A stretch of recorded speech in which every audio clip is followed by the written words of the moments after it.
we apply this to Brazil, and we find in Brazil that 15% of the moderate poor become extreme poor after you add all the taxes, and 4% of the extreme poor become ultra poor.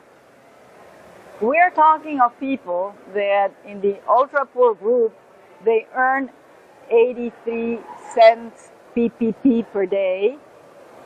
In the extreme poor, they earn around 133 PPP per day. So these are very poor people. We find that these people, on average, may lose up to 10% or more of their income, those who lose, the losers within this, because of how the system taxes them. And this is even after you account for all the transfers, like Bolsa Familia and everything. So even if you account for the transfers, there's going to be, in some countries, losers. The losers are poor and they become poorer. And we want people to know this. We're using Brazil as a case to illustrate why the measure is important, because in Brazil is where we see the largest downward movement.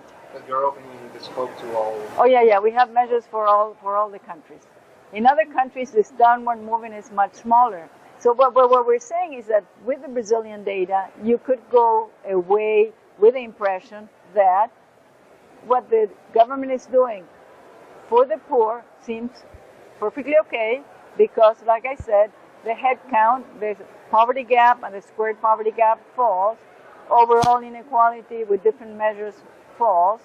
The incidence for the bottom shows that they're net receivers. The progressivity data is showing that the system is overall progressive, the summary statistics, but you still have 15% of the extreme poor the moderate poor becoming extreme poor, and 4% of the extreme poor becoming ultra poor. And this type of measure, we think, has to be incorporated when you are doing this analysis of what a fiscal system does, in particularly to people who are poor. Because I don't think anybody ex ante would think it's a good idea that the fiscal system actually makes poor people poorer.